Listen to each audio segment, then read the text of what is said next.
Assalamualaikum warahmatullahi wabarakatuh. Alhamdulillah ahyana ba'da ma amatana wa ilayhi nusyur. La ilallah wahdahu la syarika lah wa asyhadu anna Muhammadan abduhu wa rasuluhu la nabiyya ba'd. Allahumma shalli wa sallim wa barik ala hadzal nabiyil karim wa ala alihi wa sahbihi ajma'in. Allah Ta'ala fil Qur'anil Karim, a'udzu billahi rajim, bismillahirrahmanirrahim.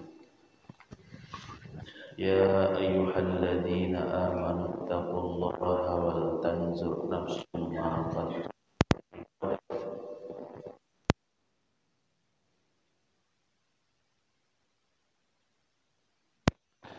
Sadaqallahu. Bapak-bapak, ibu jamaah salat subuh yang mudah-mudahan kita semua selalu dalam lindungan Allah, diberikan rahmat dan dimuliakan oleh Allah Subhanahu wa taala. Mari kita kembali memuji dan bersyukur kepada Allah. Alhamdulillah, pagi ini nikmat Allah tercurah kepada kita. Allah ringankan langkah kaki kita menuju masjid ini. Allah lapangkan bagi kita waktu untuk beribadah kepadanya. Dan mari pula kita sama-sama memohonkan doa salawat dan salam kepada Allah. Semoga Allah menyampaikannya buat baginda Rasulullah. Allahumma shalli ala Muhammad wa ala ali Muhammad. Bapak dan Ibu,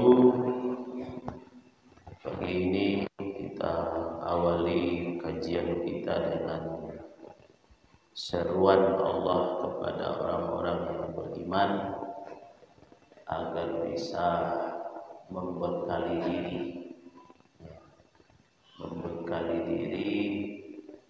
untuk kehidupan esok, di mana esok itu diterjemahkan secara luas. Ada esok dalam pengertian kita akan menjalani kehidupan di alam kubur, mahsyar, di manusia nanti dihisab, dan sebagaimana doa juga yang dibaca oleh imam tadi, ada beberapa perhitungan yang kita minta kepada Allah. Azab kubur, azab di yaumil mahsyar, dan azab jahannam. Jadi Bapak Ibu, kenapa itu diingatkan kepada kita? Karena dalam keyakinan kita itu suatu kepastian, di mana kita tidak ragu lagi bahwa itu benar-benar akan terjadi. Kalau ada keraguan, kita ragu pula berbuat hari ini. Yo lihat tuh ya, dia tidak cerita ya kalau azab kubur kuat kok. Bapak dan Ibu, terlepas apakah kita yakin atau tidak, hari ini ada pula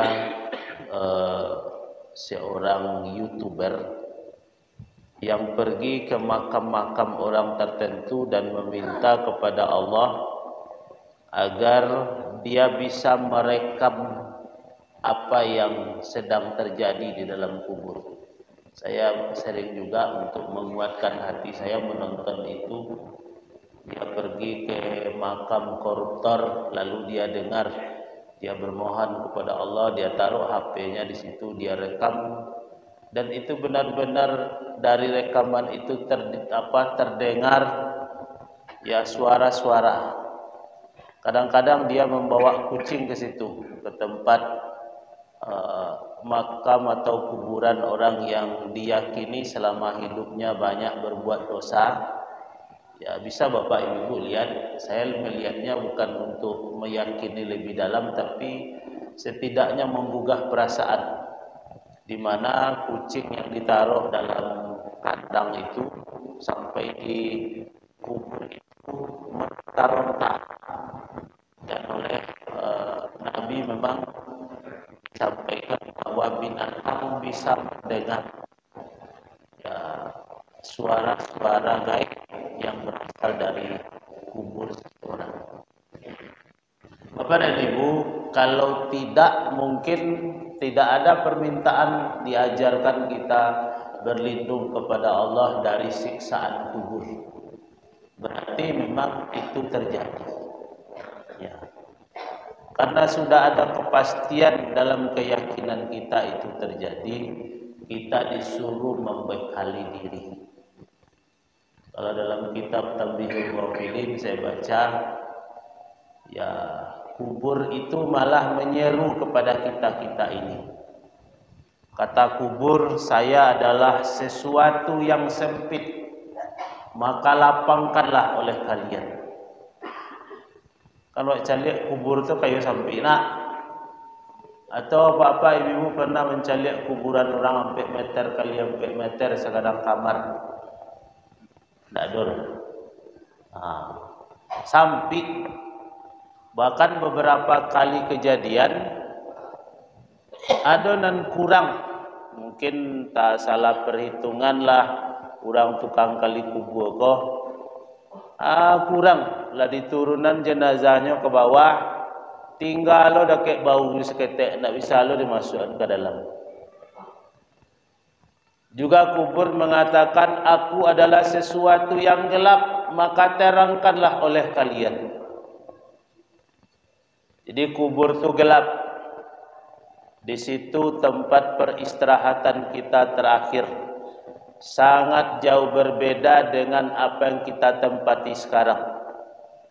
Kalau sampai kini, lebih na rumahnya gadang bisa pindah-pindah kamar. Kurang suko di kamar muko, di kamar tengah, di kamar belakang. Ada orang punya villa bagai. Bisa tempat peristirahatan kita terakhir itu pas-pas saja. Tidak bisa pindah-pindah dah.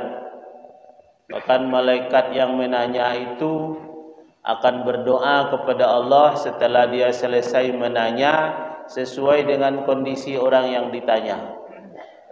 Kalau yang ditanya itu memang orang yang kuat imannya, banyak amalnya, apa doa malaikat tersebut? Ya Allah, lapangkan kuburnya. Ya Allah, terangi kuburnya. Ya Allah, sejukkan kuburnya, karena kubur itu panas. Ya Allah, nyenyakkan tidurnya. Seberapa nyenyak tidurnya? Ada yang terkejut, kata Nabi. Ketika kiamat datang, dia terkejut. Bamangkola kiamat juari, patang ambo meninggal. Begitu nyenyak tidurnya. Ya. Ada lagi hadis yang agak romantis, ya, dan itu apa namanya, tidurkanlah dia seperti tidurnya pengantin baru. Ada yang mengatakan itu syair, tapi ada yang mengatakan hadis. Tidak perlu lo diceritakan bahwa pengantin baru tidur, tapi itu gambaran bapak ibu bagi orang-orang yang memang telah berbekal sekarang. Tapi kalau dia tidak membekali diri, doanya kebalik. Allah sempitkan kubur Nabi, maka patah-patahlah tulang rusuknya. Ya Allah, gelapkan kuburnya, panaskan kuburnya. Kalau gelapnya lah gelap jauh. Dalam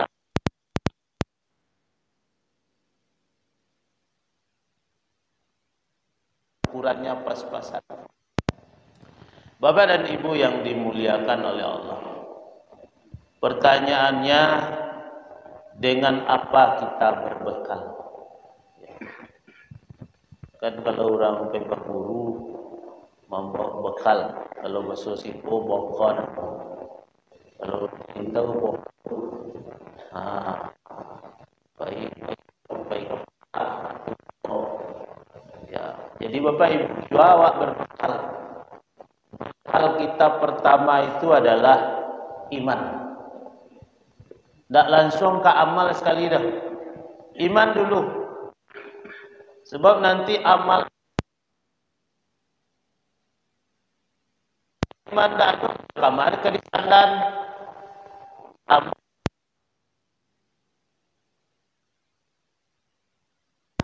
Nyo penyandan iman, penyandan amalnya dah dipamer-pamerkan kepada manusia, pencitraan supaya dipuji-puji. Janu yo hebat tak?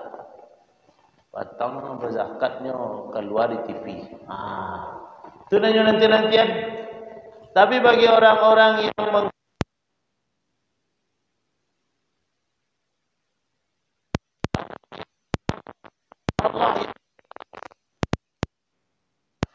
Jadi kalau ditanya, kalau disuruh berbekal untuk kehidupan hari esok, di mana hari esok itu bisa alam kubur, pada besar yang hisab, ya. Pertama adalah kita mempersiapkan hati kita oleh aminu. Wahai orang-orang yang beriman, peliharalah iman. Apalagi kita sudah 3 hari, masuk 4 hari ya, memasuki bulan Rajab 3 hari. Maka berarti kita sudah membuat ancang-ancang persiapan untuk menghadapi Ramadan dari awal bulan Rajab.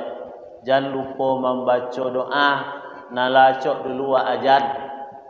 Doanya, Allahumma barik lana fi Rajab wa Sya'ban wa ballighna Ramadan. Lai tekan aja di ibu.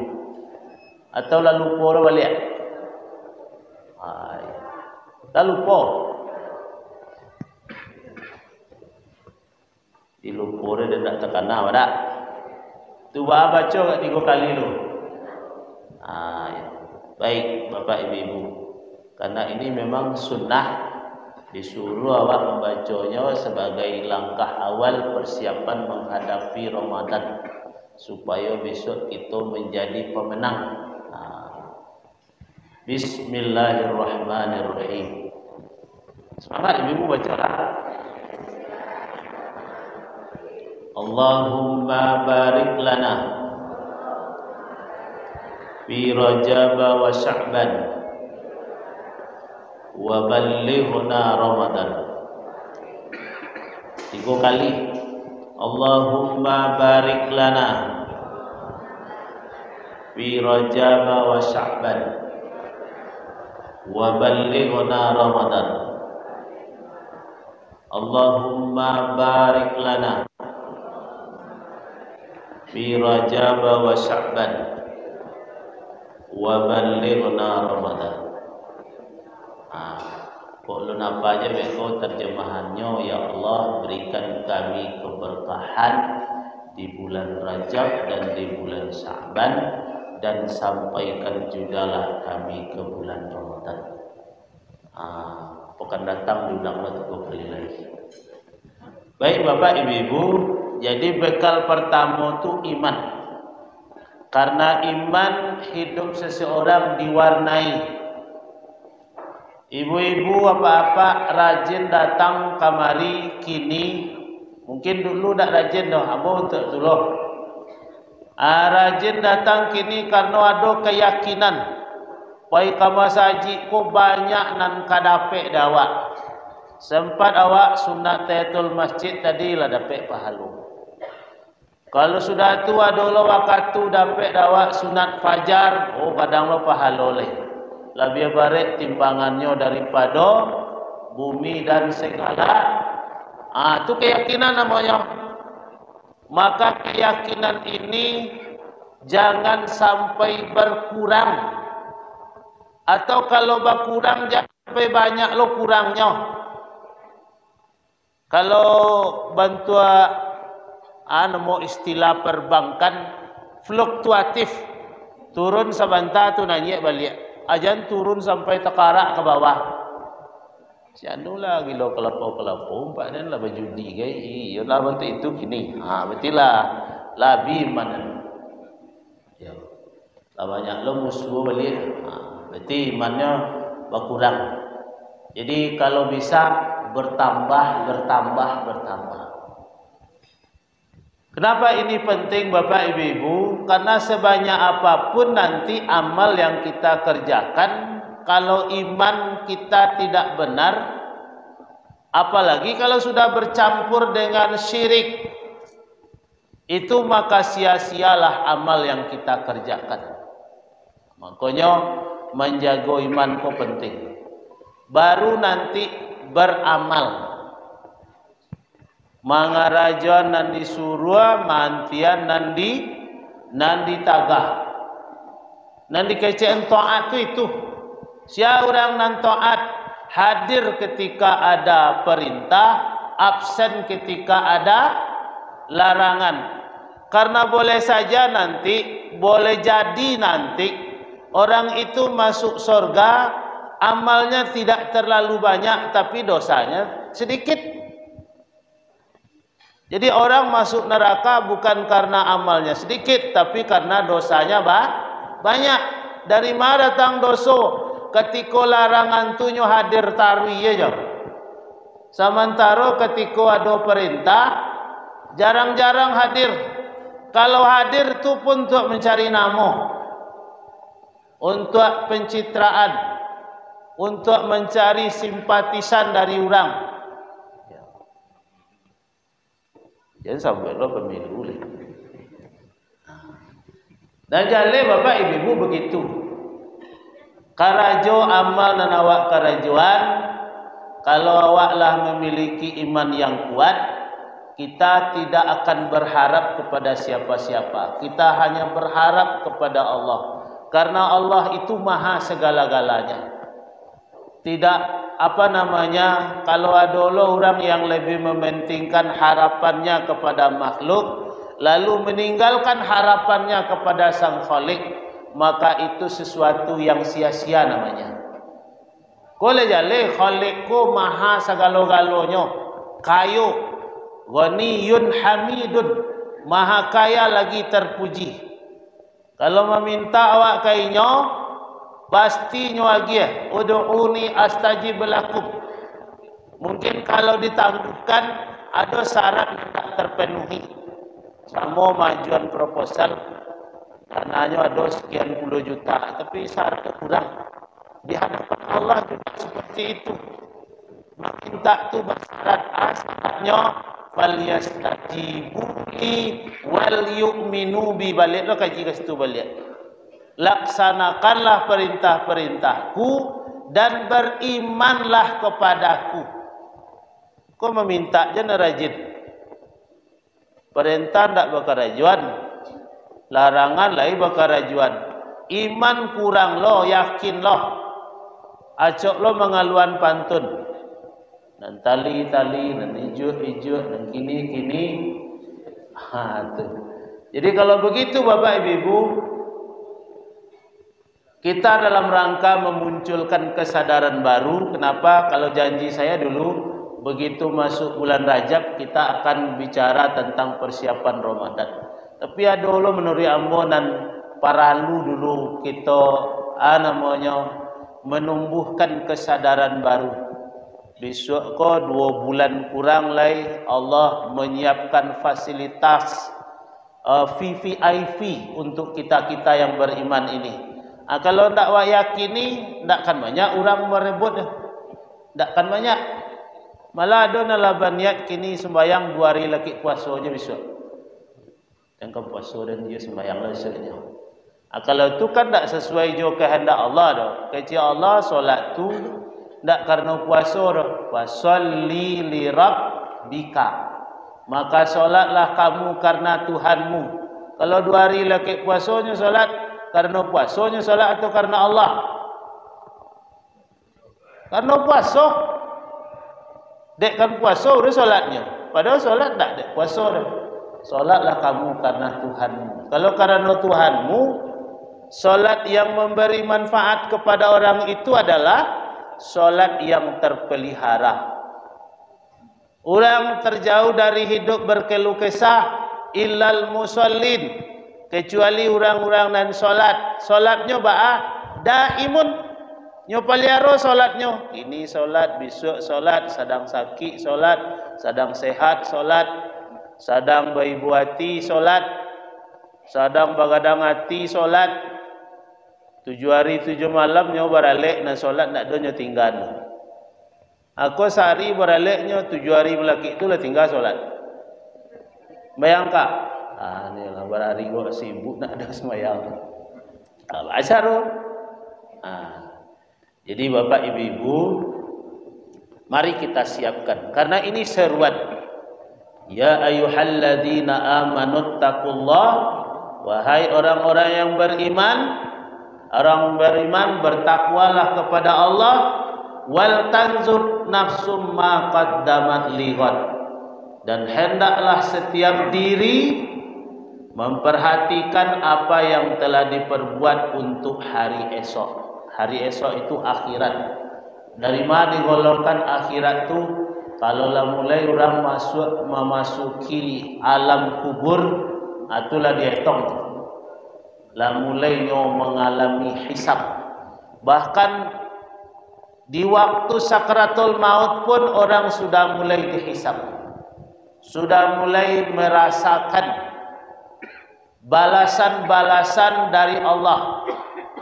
Ada orang yang dimudahkan proses sakratul mautnya lancar, dah langsung saja membaca la ilaha illallah bentuk dalam filem la ilaha illallah. Mudah. Piada Allah dan mak bawang 5 balik hari. Diimbau tak bisa, segala tak bisa.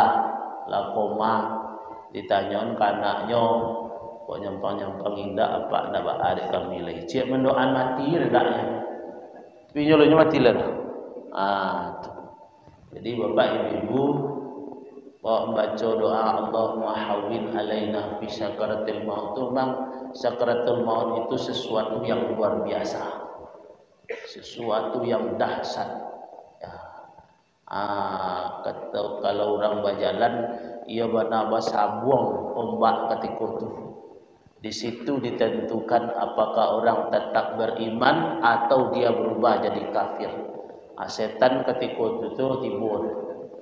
Ada nanti bentuk anak gadinya, sehingga diimbau-imbaunya namu anak gadi nalalamu meninggal. Diimbau namu suaminya nalalamu meninggal, disabuknya apa istrinya nalanda adolai. Kenapa? Setan datang. Ada yang menawarkan air, minumlah. Tapi awak ketika itu disuruh awak mengingkari keyakinan kita. Makanya kita minta kepada Allah, siapa yang ingin dimudahkan sakaratul mautnya lancar membaca la ilaha illallah, hendak besok je dah. Tak tergantung di orang nama baca dah, tergantung di awak. Lekan nama 1000 orang tukang bacanya, talqin baca la ilaha illallah tu. Kalau awak sebelumnya tak mempersiapkan diri, tak bisa juga. Meskipun kewajiban orang yang hidup, kok ada orang nan sakarat, tunggui situ. Jangan sampainya mati, sampainya meninggal, sampainya wafat dalam keadaan dikendalikan oleh iblis, dikendalikan oleh setan. Makanya tuntunnya, menuntunnya pun ada caranya. Tak sama-sama bacanya, tak acok-acok. Ya, karena nepakak ketika itu telingonya dan ruhnya tak ada pakak. Dituntut. Kalau nan banyak dosa lah mati ditakui. Kamaleko. Tapi kalau lain banyak amalnya, insya Allah dia akan menerima pesan-pesan itu. Ambo mencari ketika berkunjung ke rumah sakit stroke seseorang yang sedang koma, sepeninggal ambo nak sampai ambo tiba di rumahnya lah meninggal. Itu kecek dokter di bulian masuk sorang-sorang beberapa tahun yang lalu. Ketika diimbau namanya monitor itu bergerak. Kecek dokter tu tandanya respon tu Pak. Walaupun nyo kaku, ndak apa-apa, ndak, tapi dia merespon. Responnya dilihat layar monitor itu bergerak. Itu makanya ndak berfungsi le mata ndak bisa lihat le. Telinga ndak mendengar le. Tapi selagi ruhnya ada di situ, dia belum wafat, maka komunikasi kita bukan dengan jasadnya. Komunikasi kita dengan ruhnya itu. Walaupun awak tak bisa lu mencari dah. Tapi begitu Bapak dan Ibu. Jadi mudah-mudahan awak menyadari mengawak disuruh berbekal. Pertama, segala sesuatu nan awak karajuan akan ada pertanggungjawabannya. Yang kedua, semua nikmat akan disoal. Summa latus'alunna yauma idzin anin naim. Kan disoal besok. Jadi anan kita bicarakan pagi kini kok humas awak tanya-tanya lo judul kaji. Mari berbekal ya, untuk hari esok. Istilah dan bos sampaian termasuk petang kami ngaji di Ari Pinang. Orang mencari akhirat tu bentuk mengajar layang putih. Siapa yang paling kancang itu nama dapat. Sedangkan mencari dunia bentuk orang mencari ayam hilang. Mencari ayam hilang tak perlu lari-lari. Tahu-tahu ayam tu dibalik batang apanya. Lelaki awak lari-lari ya. Tapi kalau layang-layang putih baru je terasa ndak ada le la putihnya langsung lari sekali. Kejar. Kenapa? Karena kalau kita lambat kita ndak mendapat kawan menyelamian. Lai bisa diminta kayaknya dia gelo nyepiti lu. Ambo panjek datang bayu ke tadi Pak lama-lama ada Pak minta. Baru lambe apa. Jadi wak kancang Bapak Ibu-ibu. Jangan tak balik pasang awak tiku dunia nak tanggung-tanggung loh. Don jago orang sekampung awak lah jago dulu. Beko lah lalok lah orang sekampung lihat walunya lalok le. Dek mengajar dunia, dek mengajar dunia. Sementara mengajar akhirat kadang-kadang lupa awak. Jadi sembahyang kalau pengen gali jauh-jauh nak sembahyang ustaz. Itu kecilnya. Supir nak lo berhenti lo ustaz. Ngale dari siko ke si Junjong, acok tinggal sembahyang subuh kecil. Itu kan namo dek mencari penjahit hilang kapak. Padahal basi kapak ron tabara-bara ribu penjahit ini. Tapi itulah kadang-kadang awak lalai. Mudah-mudahan bermanfaat. Kalau biasa sampai jam 6 Bapak Ibu ini dak lambe jam 6 seperempat. Tambah sesi berikutnya di belakang. Terima kasih banyak. Wabillahi taufiq wal hidayah. Assalamualaikum warahmatullahi wabarakatuh.